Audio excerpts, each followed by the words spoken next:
warahmatullahi wabarakatuh.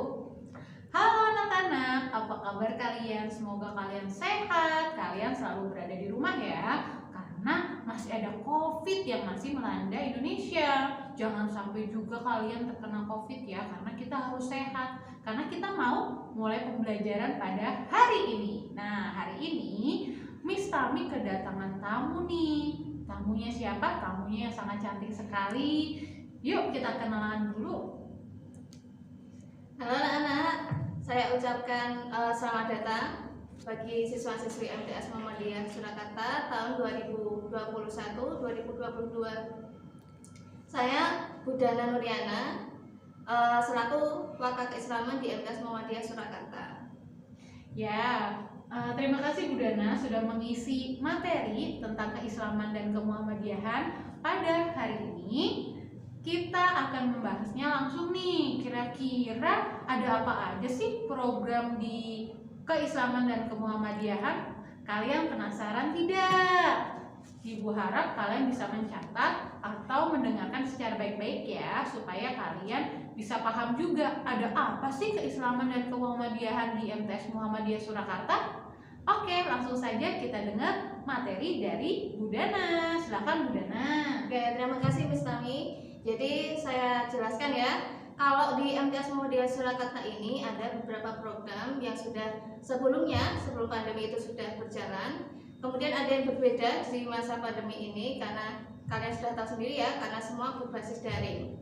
Nah, apa aja program yang dijalankan di MTS Muhammadiyah Surakarta selama pandemi COVID selama ini? Jadi yang pertama itu ada tasin, tafid, dan sholat secara daring. Nah, itu bagaimana programnya?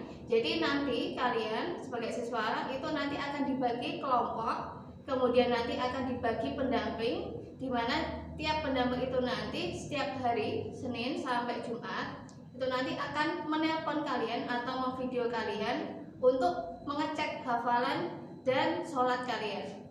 Jadi nanti tiap hari kalian harus menyetorkan tasin, ya, tafid, kemudian laporan harian kalian sholat misalnya dari duha, kemudian sholat 5 waktu.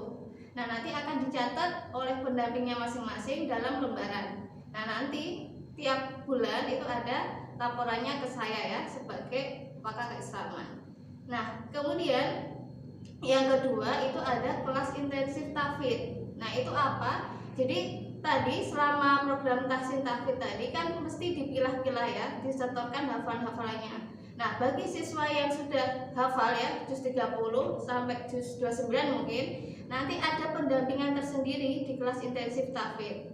Nah, nanti akan diajar oleh guru tafid yang lebih profesional. Kenapa? Agar percepatan tafid kalian itu lebih banyak, sehingga nanti mungkin bisa diikutkan di lomba-lomba yang lebih tarafnya lebih tinggi lagi. Nah, setelah kelas intensif tafid yang ketiga itu ada kultum. Nah, biasanya kalau sebelum pandemi itu ada kultum ya, tiap duhur. Nah, kalau pandemi ini kultumnya bagaimana? Jadi kultumnya nanti secara bergiliran tiap seminggu sekali. Nah, jadi nanti kalian tuh akan saya bagi gilirannya untuk membuat video kultum. Nah, video kultumnya nanti akan di-share tiap hari Sabtu. Jadi bagi yang kedapatan giliran untuk membuat video kultum, kalau bisa Hamin 1 minggu itu sudah dikumpulkan ke pendampingnya.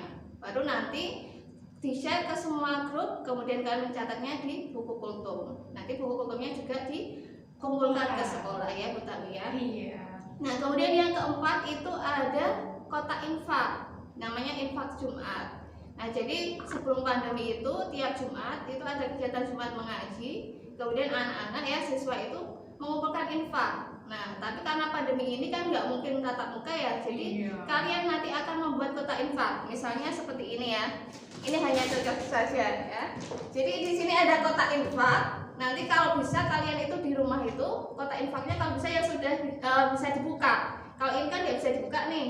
Nah, nanti tiap bulan itu kalian mengisi kotak infak kalian, kemudian dikumpulkan ke sekolah. Nah, buat apa nanti uangnya? Jadi uangnya itu selama ini digunakan untuk sosial. Misalnya kemarin kalau ada Palestina ya, penggalangan dana untuk Palestina atau bencana alam. Bencana alam ya. kemarin sudah banyak kita salurkan lewat Tasismu. Nah, selain itu untuk apa? Untuk misalnya kalau ada teman kalian yang sakit atau anggota keluarga kalian yang meninggal, nah nanti untuk takziah atau mungkin untuk sosial-sosial yang lainnya.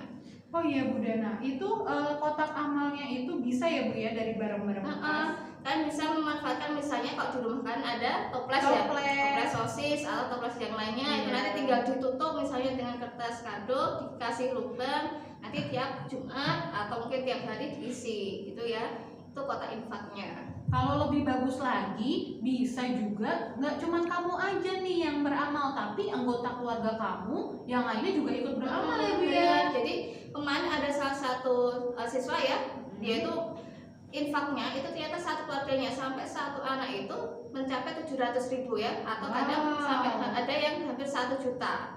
Jadi monggo diajak teman-temannya atau anggota keluarganya untuk ikut beramal atau mengisi kotak infak yang telah kalian buat, itu ya. Kemudian yang kelima, yang kelima itu misalnya kalau sebelum pandemi itu ada pembiasaan salaman ya. Jadi tiap pagi itu ada kalian sebelum masuk ke halaman sekolah itu nanti ada guru-guru yang berjejer ya.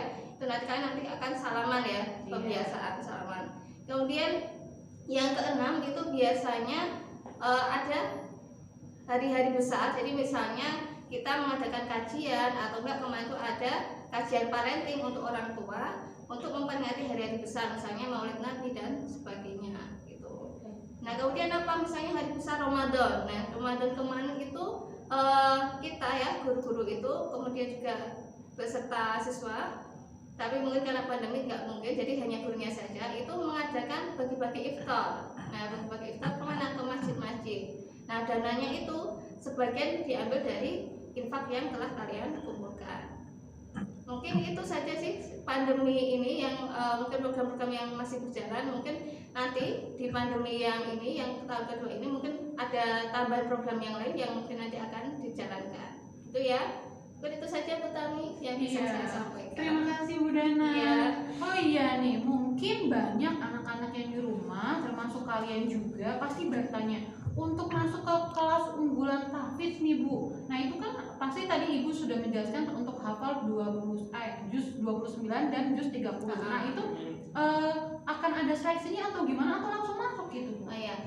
Bagi anak-anak yang mungkin nanti sudah hafal juz 30 atau juz 29 dan masuk ke kelas intensif tahfidz itu nanti ada ujiannya terlebih dahulu. Jadi nanti ada ujian tahfidz terlebih dahulu, diseleksi oleh juri-jurinya. Nah nanti bagi anak-anak yang menurut juri itu sudah layak untuk masuk ke kelas intensif tahfidz, nanti akan kita masukkan ya ke kelas intensif tahfidz. Nah itu nanti tempatnya itu ada di pondok ya. Jadi kita kan punya pondok nih, ada asrama, yang satu baru dibangun, yang satu lagi sudah jadi. Nah nanti tempat pembelajarannya kelas intensif tahfidz itu di sana.